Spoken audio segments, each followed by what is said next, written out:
भजनिताय गौर राधे श्याम। जप हरे कृष्ण हरे राम। भजनिताय गौर राधे श्याम। जप हरे कृष्ण हरे राम। हरे कृष्ण कृष्ण कृष्ण हरे हरे, हरे राम राम राम हरे हरे। हरे कृष्ण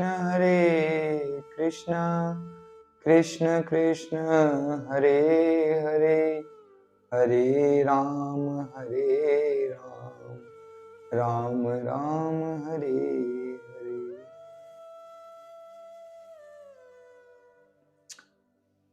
गुरु और गोविंद की अकारण करुणा के फलस्वरूप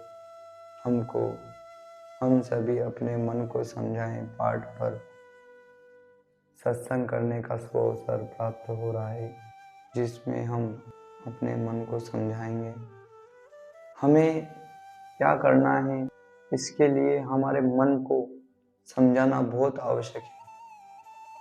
हमें अपने जीवन में जो लक्ष्य प्राप्त करना है, उसके बारे में अपने मन को मोटिवेट करना बहुत आवश्यक है। जब तक जो हम प्राप्त करना चाहते हैं उस मार्ग में हमारा मन नहीं लगेगा, तब तक हम किसी भी लक्ष्य को प्राप्त नहीं कर सकते। चाहे हम कितनी भी सुविधा में हो, चाहे हमें कितनी भी अनुकूलताएं प्राप्त हो, यदि हमारा मन हमारे साथ नहीं है तो हम उस लक्ष्य को किसी भी हालत में प्राप्त नहीं कर सकते। यदि हमें जीवन में कुछ पाना है, यदि हमें जीवन में कुछ करना है, तो हमें अपने मन को समझाना होगा, मन को उसमें लगाना होगा, और मन की अनुकूलता में हम उस लक्ष्य को प्राप्त कर सकते हैं, चाहे वो कितना भी कठिन लक्ष्य क्यों ना हो। जब हमारा मन साथ देगा तो हम विपरीत से विपरीत परिस्थिति में अपने जीवन के लक्ष्य को प्राप्त कर सकते हैं, हर कठिन परिस्थिति से बाहर निकल सकते हैं। तो हमें अपने जीवन में कुछ भी प्राप्त करना है तो अपने मन का साथ हमें बहुत आवश्यक है। मन को अपने जीवन में जो भी हमने लक्ष्य बना रखा है, तो उस लक्ष्य में मन को कैसे साथ में रखा जाए, मन कैसे लगाया जाए, तो उसके लिए इस मन को समझाना होता है। इस मन को उसके फायदे बताने होते हैं, इस मन को उसके परिणाम के बारे में समझाना होता है। जब ये मन अपने लक्ष्य के परिणाम के बारे में पूरी जानकारी प्राप्त कर लेगा, जब अपना मन उसमें कुछ लाभ देखेगा, तब वो अपने आप उस लक्ष्य को प्राप्त करने के लिए आगे बढ़ पाएगा। जैसे हम बाजार में निकलते हैं, बाजार में कोई भी सामान बेचने वाला उस सामान की महिमा बताता है, तो हम उस सामान को ले लेते हैं। उसी प्रकार इस मन को जो भी हमने लक्ष्य बनाया है अपने जीवन का, उस लक्ष्य की महिमा बताई जाए कि यदि ये लक्ष्य हमें प्राप्त हो गया तो हमें ये फायदा मिलेगा। तो ये मन धीरे धीरे उस लक्ष्य को प्राप्त करने के लिए आकर्षित होगा।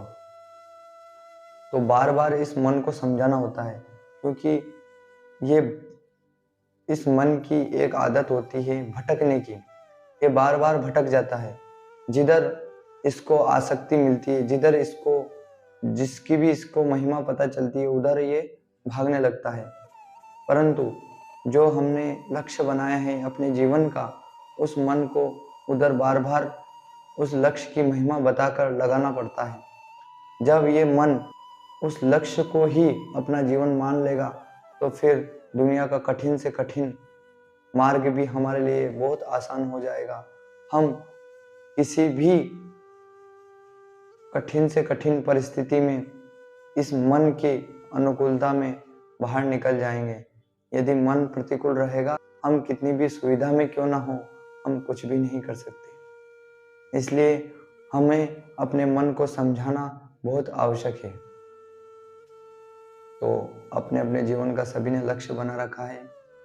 तो पहली बात तो यही है कि जीवन का लक्ष्य ऐसा हो ताकि हमें फिर और कोई लक्ष्य प्राप्त ना करना पड़े। तो आइए पहले हम सभी अपने मन को समझें। पार्ट 2 का पाठ कर लेते हैं, फिर उसे समझने का प्रयास करेंगे।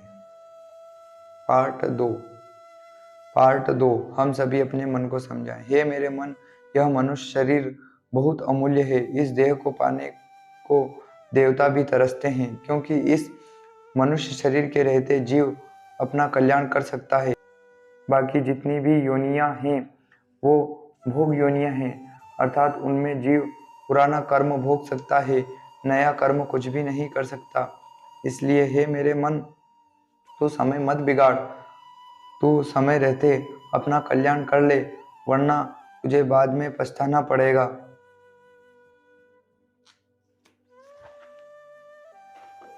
श्री राधे श्याम। हम सभी अपने मन को समझाए पाठ में हमने पाठ किया। अपने इस मन को, इस शरीर की महिमा बताई। इस शरीर की क्या महिमा है, इसे प्राप्त करने के लिए देवता भी तरसते हैं। क्यों?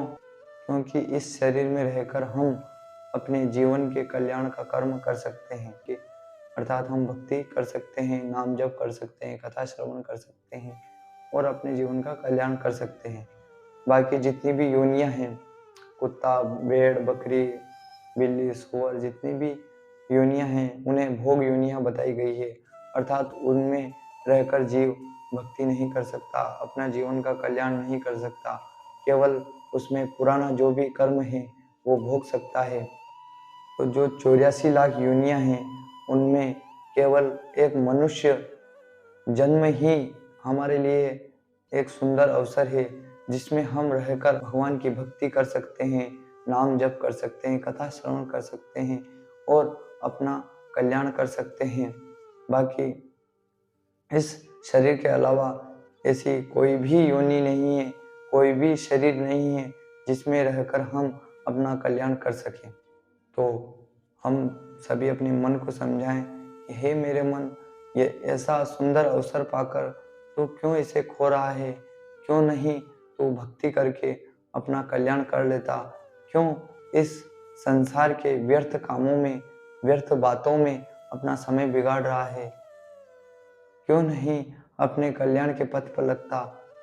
ये ऐसा अवसर बार बार नहीं मिलता। तेरा समय जा रहा है, ये अनमोल समय बार बार वापस नहीं आएगा। जो समय एक बार बीत जाता है वो दोबारा वापस नहीं आता है।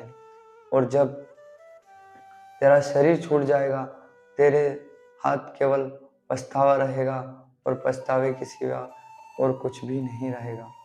तो जो भी कर सकता है अपने जीवते जी कर सकता है, मरने के बाद कुछ भी नहीं कर सकता, अर्थात इस शरीर के छूटने के बाद तो कुछ भी नहीं कर सकता। तुझे करना ही है, तुझे कर्म तो करना ही है, किसी भी हाल में करना है। तो फिर तू क्यों नहीं भक्ति करता? क्यों नहीं अपने कल्याण के लिए कर्म करता? क्यों नहीं उन प्रभु भक्ति से जुड़कर अपने इस जन्म मरण के चक्र से छूट जाता? हे मेरे मन, जो भी इस संसार में दिख रहा है यह एक सपना है जो तेरे जन्म के साथ में आया है और तेरे मृत्यु के साथ में चला जाएगा। जो कुछ दिनों के लिए ही तुझे दिख रहा है और तूने इन्हीं को सत्य मान लिया है, इसी में तू आसक्त हो गया है, इसी के लिए तू कर्म कर रहा है, इसी को तू अच्छा से अच्छा बनाने के लिए जी रहा है। हे मेरे मन, तो इस बात को मत भूल कि जब तेरा यह शरीर छूट जाएगा तब यह संसार क्षण भर में तुझे छोड़ना पड़ेगा। तेरे जीवन भर की कमाई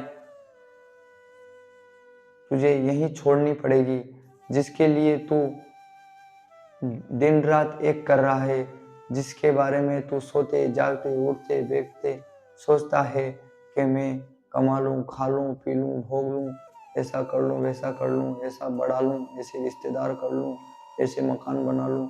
तो हे मेरे मन, जब ये शरीर छूटेगा तब यहाँ से तेरे साथ एक दिन का भी नहीं जाएगा।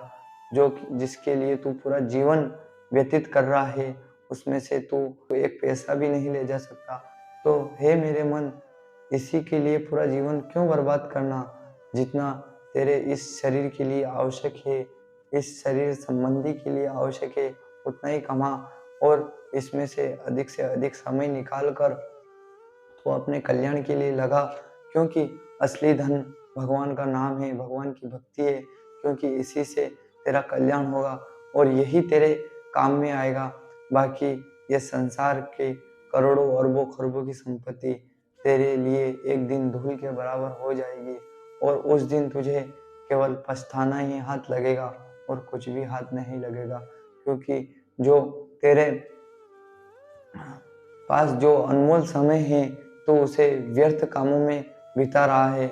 उस दिन जब तेरे हाथ कुछ भी नहीं लगेगा, उस दिन पछताएगा, उस दिन रोएगा, अपने आप को धिक्कारेगा कि ऐसा सुंदर अवसर जो 84 लाख योनियों में एक बार देह मिलती है, मनुष्य शरीर, उस देह को केवल इन कंकर पत्थर इकट्ठे करने में मैंने गंवा दिए और पूरा जीवन मैंने ऐसे ही बर्बाद कर दिया।